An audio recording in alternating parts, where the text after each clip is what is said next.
Varicose veins కి సరైన చికిత్స కోసం సంప్రదించండి ఎవిస్ హాస్పిటల్. నమస్కారం వేస్తామేనిపల్లి గారు. నమస్తే. నాకు ఎక్స్ట్రా మ్యారిటల్ అఫైర్లో లవ్ ఉంటుందా అండి? మీరు మనం ఇట్లాంటి డౌట్లు ఉంటుందా అనే క్వశ్చన్కి రియల్గా కూడా ఉన్న వాళ్ళకే తెలుస్తుంది. But as a psychology, as a life కోచ్గా నేను కొన్ని పారామీటర్స్ అయితే చెప్తాను.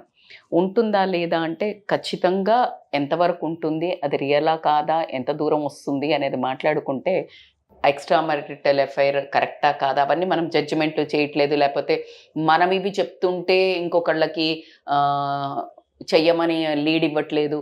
చేసేకునే వాళ్ళకి ఇదేమో చూసుకోండి, మీది రియల్గా దీన్ని మీరు ఇది అనుకుంటున్నారేమో, ఇది కావచ్చు, ఎంత దూరం వెళ్తుంది, what will be your end story అనే దానికి ఒక చిన్న స్టోరీ తీసుకెళ్తున్నాం. దాంట్లో మనకు సంబంధించి ఎవరైనా ఆ ప్రాబ్లమ్స్లో ఉంటే, అమ్మాయి కానివ్వండి అబ్బాయి కానివ్వండి, సమస్యను ఎదుర్కొనే ధైర్యం ఉందా, సమస్య మనకు అవసరమా, సమస్య ఎంత దూరం వెళ్తుంది, అది సమస్య కాదా, ప్రేమనా అనే ఒక వాళ్ళల్లో వాళ్ళకి చాలా ఉంటుంది. దాన్ని కొంచెం మనం విడమర్చి క్వశ్చన్స్ వాళ్ళకి వాళ్ళు వేసుకునే వాటికి మనం కొన్ని ఆన్సర్స్ ఇవ్వడం జరుగుతుంది. So they will get an easy ఒక రెఫరెన్స్ అయితే దొరుకుతుందేమో అని ఆశ. ఎందుకంటే తెలుసో తెలియకో మనిషి అన్నాక కొన్ని డైరెక్షన్లోకి జర్నీ చేయటం జరుగుతుంది, రూట్ తెలియక. మరి ఆ డైరెక్షన్ ఎక్కడి వరకు వెళ్తుందో మనం ఒక నావిగేషన్ ఇస్తే వాళ్ళు ఒక ఉండాలా, ఇమీడియట్గా యూటర్న్ తీసుకోవాలా అనేది ఒక మంచి దారికి ఇది ఉపయోగపడాలని చేసే ఒక మంచి ఇంటెన్షనే. కానీ ఊరికే వీళ్ళు సంసారాలలో లేకపోతే రిలేషన్షిప్స్ అంటే ప్రస్తుతము ఏ ఫీల్డ్ తీసుకున్నా ఎక్కడ తీసుకున్నా నడిచే, మీరు ఒప్పుకున్నా ఒప్పుకోకపోయినా నడిచే వాస్తవమైన టాపిక్ కాబట్టికే be ready to face it, be ready to listen it. If you are not belong to this kind of content, ఎవరో ఒకళ్ళకి అవకాశము బాగుపడేది కరెక్షన్కి అంటే అవేర్నెస్ అయితే డెఫినెట్ గా కావాల్సినటువంటి అవసరం ఉంది. ఎగ్జాక్ట్లీ రియాలిటీలోకి ఎందుకు నేను ఇంత చెప్తున్నాను అంటే, కొంతమంది ఎప్పుడైనా కమెంట్ ఏం పర్లేదు అదా మీకు వేరే అట్లా మాట్లాడుతుంటారు. కానీ మనకు వచ్చి కొన్ని ఫీడ్బ్యాక్స్ దీనివల్ల నాకు బయట కంట్రీ నుంచి కానీ ఎక్కువ కౌన్సిలింగ్ లకు ఇవే వచ్చారు. No they have come counselling లకు 100 మంది 100 రకాలుగా మాట్లాడుకున్న ప్రపంచంలో ఈ సమస్య లేదు అని చెప్పడానికి లేదు. లేదు కాబట్టి ఇంకొకరికి లేదని చెప్పుకోవడానికి లేదు. సమస్య ప్రతి చోట ప్రతి ఒక్కరికి ఉంటుంది. బట్ వాళ్ళ స్థాయిని బట్టి, వాళ్ళ ఆలోచన స్థితిని బట్టి, వాళ్ళ లగ్జరీని బట్టి, వాళ్ళ ఫైనాన్షియల్ స్టేటస్ని బట్టి, అండ్ వాళ్ళ రిలేషన్షిప్ మెయింటైన్ చేసే స్థాయిని బట్టి ఉంటుంది. దాన్ని ఎలా హ్యాండిల్ చేయాలో అనే మనం ఒక చిన్న light over this issue. This is a very emotional and sentimental, మనస్సుకు సంబంధించిన ఇష్యూస్. పైత్యానికి పోయి పెట్టుకునే వాళ్ళు వేరే, అది పక్కకు పెడదాం మనము. సో మీరు అడిగిన క్వశ్చన్ ఏంటి, ఈ లవ్ ఉంటుందా, ఇది ఎట్లా వెళ్తుంది. సో మనం పార్ట్ 2 కూడా అనుకున్నాం కాబట్టి ఇంకా కొంచెం డీటెయిల్డ్ డిస్కషన్ అవుతోంది. So here it is a part 2 for you. So ఏంటి అంటే, ఫస్ట్ అసలు ఈ మన ఇల్లీగల్ అఫైర్స్ అనే దాంట్లో రొమాంటిక్ లవ్ అనేది ఒకటి ఉంటుంది. లవ్లో ఎన్ని వెరైటీసో మనం ఇప్పుడు చూడొచ్చు. అసలు ఎందుకు ఈ ఎఫ్ఐఆర్ పెట్టుకోవడానికి రీజన్ అన్నప్పుడు, కొంతమందిని చూడంగానే వీళ్ళకి ఎక్కడో ఒక ఊహా సుందరో గ్రీకు వీరుడో ఉంటాడు మైండ్లో. నాట్ ఓన్లీ ఫిజికల్ అపియరెన్స్, క్వాలిటీగా, ఆ బబ్లీనెస్సా, ద డేరింగ్ ఆల్ఫా మెల్సా, రాధికా జాతి స్త్రీలా, ఏదో ఒకటి వెలితి ఇద్దరి జీవితాలలో ఉండటము, ఏదో ఒకటి ఉండి ఇంకొకళ్ళకి బాడీ కనెక్షన్ వైబ్స్ క్రియేట్ అయితే ఒకళ్ళని చూడంగానే. Sir this romantic love is totally ఆ ఇండివిజువల్స్ ఇద్దరికి ఎలా అంటే మోస్ట్లీ మోహం, అట్రాక్షన్, అంటే లైక్ ఎప్పుడెప్పుడు తహతహ డిజైర్ ఉంటుంది కదా, లైక్ ఫిజికల్ నీడ్ కోసం ఎక్కువగా ఆ లవ్ ఎక్కువ ఉండటం జరుగుతుంది. దిస్ మోస్ట్లీ కొంచెం నేను ఏజ్ గ్రూప్ కూడా చెప్పలేకపోతున్నానులేండి ఇప్పుడు, ఎందుకంటే ఇప్పుడు every age group is romantic. So I can't consider like youngsters అని కూడా నేను చెప్పలేను. బట్ రొమాంటిక్ లవ్ అనేది అయితే ఉండటం జరుగుతుంది. When you go for FIR, the first constraint, because the bad, నేను అస్సలు జెండర్ డిస్క్రిమినేషన్ ఉండదు నా దగ్గర రియల్లీ, బట్ స్టిల్ నేను చెప్తున్నాను, జనరల్గా అబ్బాయి ఫస్ట్ కోరుకునేది ఫిజికల్, అమ్మాయి కోరుకునేది ప్రేమ. సో ఈ ప్రేమ కావాలి అంటే ఈమె కూడా ఫస్ట్ ఫిజికల్ అవ్వాల్సి వస్తుంది. సో కాబట్టికి ఇందులో romantic love mostly that vibes is between the physical needs. ఫిజికల్గా వాళ్ళకి ఎప్పుడెప్పుడు కలవాలా అని ఆ తహతహ. సో అంటే ఇట్లా కూర్చొని లైక్ వాళ్ళకి అందరు ఉన్నారని కూడా చూడకుండా చేతులు పట్టుకుంటూ ఉంటారు. Even that is an office, ఇద్దరు మ్యారీడ్ అయినాక ఎఫ్ఐఆర్ పెట్టుకున్నా కూడా they can't resist there feelings. That is మరి మీరు లవ్ అంటారా, దాన్ని కామం అంటారా, లేకపోతే మోహం అంటారా, అది మీ నాలెడ్జ్. వ్యామోహం అంటారా, అది వేరు. బట్ అది ఉంటుంది lust love, that is called love అని వాళ్ళు అనుకుంటుంటారు. నువ్వంటే నాకు ఇష్టం, అందుకే నేను పట్టుకోలేకుండా ఉండలేను, నేను ఎప్పుడెప్పుడు కలవాలి. They consider that as a romantic love. రెండో వర్గం ఏంటంటే కంపానియన్ లవ్ అంటాం. కంపానియన్ లవ్ అని అంటే ఏంటంటే బేసికల్గా వీళ్ళకి ఒక అంటే ఇప్పుడు they want one company emotions share చేసుకోవడానికి కానివ్వండి, లేకపోతే వాళ్ళ ఒక ఫీలింగ్స్ ఏదైనా ఈ ఫిజికల్ ఫీలింగ్స్ ఏదైనా ఉంటే అది షేర్ చేసుకొని కానివ్వండి, లేకపోతే సపోర్ట్గా నిలబడతారు. అంటే నేను నీకు ఒక కంపెనీ, అంటే మంచి కంపెనీగా ఒక వీళ్ళతో ఉంటే ఆహ్లాదకరంగా ఉంటుందిరా, ఇలా కూర్చొని కబుర్లు చెప్పుకోవచ్చు. ఫ్రెండ్షిప్ విత్ బెనిఫిట్స్, ఇది ఇప్పుడు ట్రెండింగ్ లాంగ్వేజ్, ఇది friendship with benefits.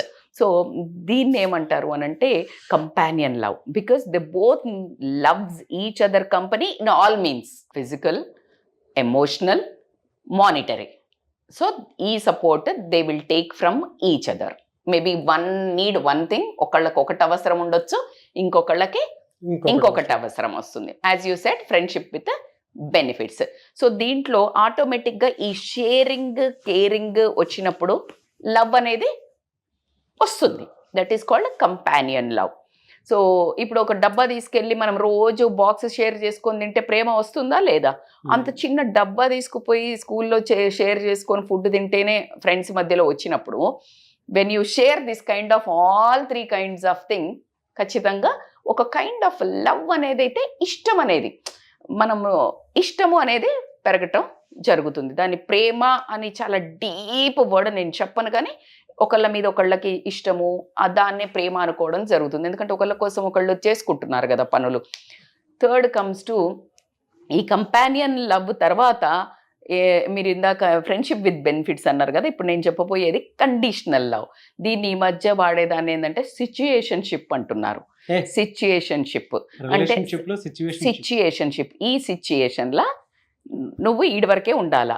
Conditional love, నువ్వు మళ్ళీ మీ ఆవిడ దగ్గరికి పోయినావు, నువ్వు మీ ఆవిడతో ఉండొద్దు, లేకపోతే మీ ఆవిడకి ఏం కొనియొద్దు, నువ్వు నాతో మొత్తం ఉండాలి, ఇలాంటి ఎకసెకలు ఉండొద్దు. లేదు అంటే హస్బెండ్ వైఫ్ అయితే కూడా నువ్వు రమ్మన్నప్పుడు నేను రాలేను, లేకపోతే ఇట్లా ఉంటుంది ఇట్లా ఉంటుంది. So they will have their borders. Conditional love, ఈ కండిషన్స్లో ఇలా మన ఇద్దరం ఉంటాము, ఎంతవరకు ఉంటాము ఏంటిది అనేది తెలియదు, ఇది లాంగ్ టర్మ్ ఉంటుందో లేదో తెలియదు, ఇప్పుడు ఉన్నంత వరకు ఈ సిచ్యుయేషన్లో మన ఇద్దరం ఒకరికొకరు ఉంటున్నామని కండిషనల్ లవ్.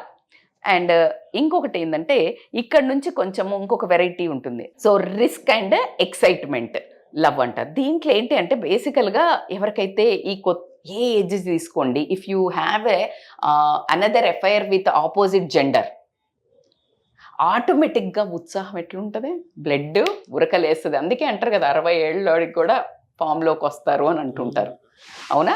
సో ఆ ఉరకలే ఇదే ముసలోళ్ళకి కూడా దసరా.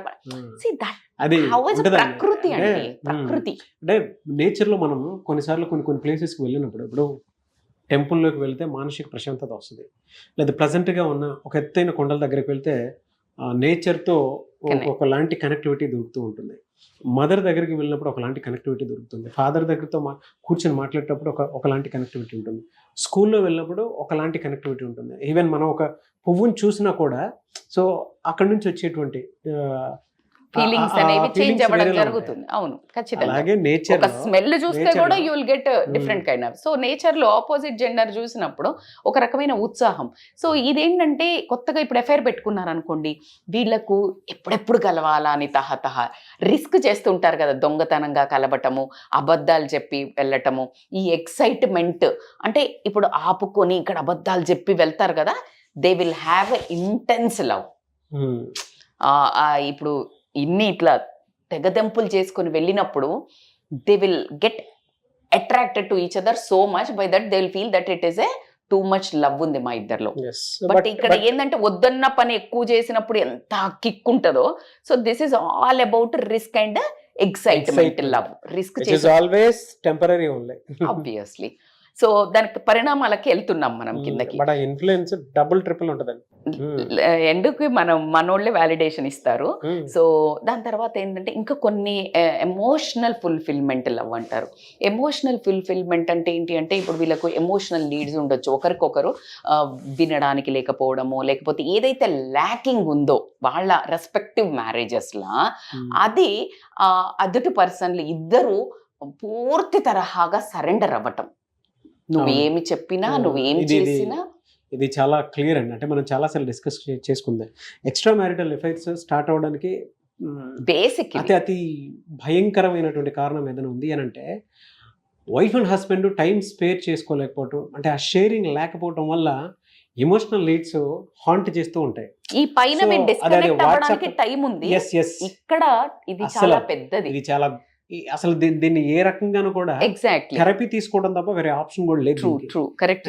ఎమోషనల్ డిపెండెన్సీ కూడా ఎలా స్టార్ట్ అవుతుందంటే వాట్సాప్ లో కానీ, లేదంటే ఇన్స్టాగ్రామ్ లో కానీ, ఫేస్బుక్ లో కానీ, లేదా అదర్ ప్లాట్ఫామ్స్ అంటే డిజిటల్ ప్లాట్ఫామ్స్ నుంచి మనకు అది వస్తూ ఉంటుంది అనమాట.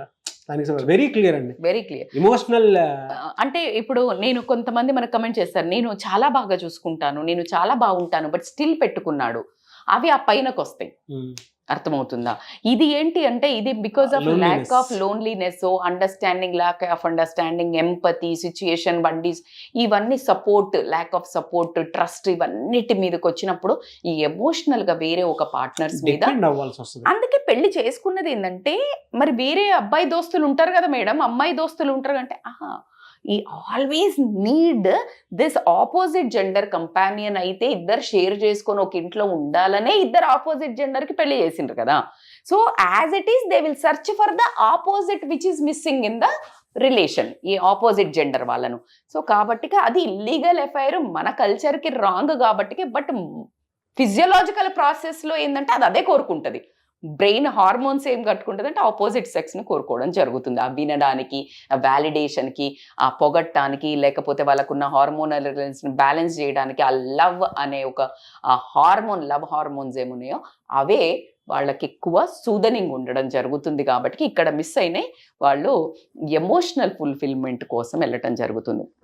అట్లాగే ఈ ఎమోషనల్ ఫుల్ఫిల్మెంట్ ఒకవైపు అవుతున్నప్పుడు మీకు ఇందాక నేను చెప్పినట్టు రిస్క్ ఎంతైతే చేస్తారో అన్నిటికంటే ఇంపార్టెంట్ ఏంటంటే వీళ్ళు ఎస్కేప్ అవుతుంటారు రియాలిటీ నుంచి. ఏంటంటే ఇంటికి పోగానే ఫర్ ఎగ్జాంపుల్ భార్య నష్టపెడుతుంది, అందుకని ఇంకొక ఎఫ్ఐఆర్ పెట్టుకున్నారు.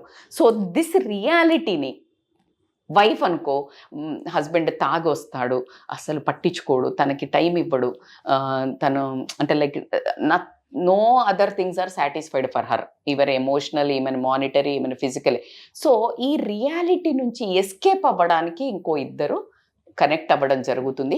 అక్కడ వాళ్ళిద్దరివి ఫుల్ఫిల్ అవ్వడం జరుగుతుంది. So they escape from the reality and they go for this kind of a love అనేది ఒక పేరు పెట్టుకొని అదొక కొత్త, అక్కడి నుంచి ఒక కొత్త రిలేషన్ పుట్టుకు రావడం జరుగుతుంది. అట్లా కాకుండా ఇప్పుడు ఇది చేశారు కాబట్టి ఇవన్నీ చేయంగానే మీరు అనుకుంటారేమో ఒకటి ఖచ్చితంగా మిస్ అయ్యేది ఏంటంటే ఇవన్నీ పెట్టుకోగానే సంబరం కాదు, గిల్ట్ అండ్ కన్ఫ్యూజన్ స్టార్ట్ అవుతుంది బాగా. సో ఏమవుతుందంటే గిల్ట్ అండ్ కన్ఫ్యూజన్ స్టార్ట్ అవుతుంది ఈ రిలేషన్లో. ఎలా అంటే they know they are doing wrong, because మనం పుట్టింది 200%. నాకు బయట కంట్రీస్ గురించి నేను చెప్పను, కానీ when it comes to this India, మన కల్చర్ ప్రకారం తీసుకుంటే ఖచ్చితంగా ఏంటి అని అంటే గిల్ట్ అనేది తెలుస్తుంది వాళ్ళకి. ఏది రాంగ్, మన సంస్కృతి కాదు అనే గిల్ట్, ఆ కన్ఫ్యూజన్లో ఈ ప్రేమ ఎదుటి పర్సన్ మీద ఏముందో అది వాళ్ళకు ప్రేమ తెలియదు. కన్ఫ్యూజన్ అనేది బాగా డెవలప్ అయిపోయి ప్రశాంతత, మానసిక ప్రశాంతత మాత్రం జీరోకి రావడం జరుగుతుంది. ఇక్కడి నుంచి అసలు లైఫ్ స్టార్ట్ అవుతుంది. ఎందుకంటే ఖచ్చితంగా ఇక్కడ లవ్ ఉండదండి. ఇంకా ఏదైతే వేరే దగ్గరికి పోతుందో ఈ గిల్ట్ అండ్ కన్ఫ్యూజన్ స్టార్ట్ అవుతుంది. మనం ఫస్ట్ స్టార్టింగ్లో అన్నీ ఉన్నాయి అనుకున్నాము. రొమాంటిక్ లవ్వా, కంపానియన్ లవ్వా, లేకపోతే కండిషన్ లవ్వా, రిస్క్ ఇట్లా అంటే వాళ్ళకి రిస్క్ అండ్ ఎక్సైట్మెంట్లో పుట్టే లవ్వా, ఏదో సరదాగా స్టార్ట్ చేసిన లవ్వా, లేకపోతే ఎస్కేప్ ఫ్రమ్ ద రియాలిటీ లవ్వా, లేకపోతే ఎమోషనల్ ఫుల్ఫిల్మెంట్గా అనుకున్నాం కదా. ఇక్కడ ఏదో లవ్, మొత్తానికైతే లవ్ అనుకుంటున్నారు. ఇక్కడికి రాగానే స్టార్ట్ అవుతుంది ఒక గిల్ట్, ఒక కన్ఫ్యూజన్. ఇది ఏంటి, ఇటు వెనక్కొస్తే భార్యతో ఎలా మెయింటైన్ చేయాలి, అక్కడికి పోతే ఆ ప్రేమించిన వాళ్ళతో ఎలా ఉండాలి, భర్తతో ఎలా ఉండాలి. సో ఈ విపరీతమైన గిల్ట్, కన్ఫ్యూజన్తో నరకం అనేది ఇక్కడ నుండి స్టార్ట్ అవుతుంది. ఆ నరకం ఏదైతే ఉంటుందో, వీళ్ళు ముందు ఏదైతే నరకము అనుకొని, కష్టం అనుకొని ఆ ట్రాప్లో పడ్డారో దానికంటే 100 times ఉంటుంది. అంటే ఎన్ని పారామీటర్స్ చెప్పారు కదండి, అందులో మీరు చెప్పిన వాటి అన్నిటిలో కూడా ఎక్స్ట్రా మ్యారిటల్ అఫైర్స్లో ఫలానాది ఒకటి ఉంది అనేటువంటి విషయం చెప్తూనే ఉన్నారు. బట్ అది లాంగ్ రన్ సస్టైనబిలిటీ ఉంటుందా లేదా అనేది, అంటే అది ఎథికలా కాదా అనేది కూడా కొంతమంది కన్ఫ్యూషన్లో ఉంటారు. ఈవెన్ వీడియో చూసేటువంటి వాళ్ళకి కూడా. మరి దానికి సొల్యూషన్ ఏంటి, అంటే ఎలా తెలుసుకోవాలి? బేసికల్గా ఒకటి మీరు అన్నట్టు కన్ఫ్యూజన్ క్రియేట్ అయిందంటేనే మీరు ఒకసారి ఆలోచించుకోవాల్సిన విషయం, లాంగ్ టర్మ్ సస్టైనబిలిటీ ఉన్నదా లేదా అనేది, లేకపోతే అది అసలు వ్యాలిడేషనా కాదా, ఇది ఎథికలా మేడం కాదు అని అనేది అది ఒకరు చెప్పేది కాదు, ఎవరి ఎథిక్స్కి వాళ్ళకు వదిలేది. కానీ అది చాలా దూరం వెళ్ళింది. ఏ రీజన్స్ వల్ల అసలు మీరు వెళ్ళారు, ఏ రీజన్స్ వల్ల అది పెట్టుకున్నారు, అసలు నిజంగా దీన్ని తీసుకెళ్లాలా ముందుకి అనే కన్ఫ్యూజన్స్ అయితే ఖచ్చితంగా ఈ ఉన్న నడి సముద్రంలో ఉన్న వాళ్లకు మాత్రము నావలాగా ఉపయోగపడాలంటే ఫస్ట్ ఆఫ్ ఆల్ కమెంట్ చేయండి. ఆ కమెంట్ మీద మళ్ళీ మనం సొల్యూషన్ ఓరియంటెడ్గా ఇస్తాం. లేదు మా పర్సనల్ సిచ్యుయేషన్ చాలా పీకల్లోతుగా వచ్చేసింది, ఇది ఎటు తీసుకెళ్లాలో అర్థం కాని నావలో ఉన్నాను, నేను కన్ఫ్యూజన్లో ఉన్నాను అనుకునే వాళ్ళు they can contact us online or offline consultations already వస్తున్నారు.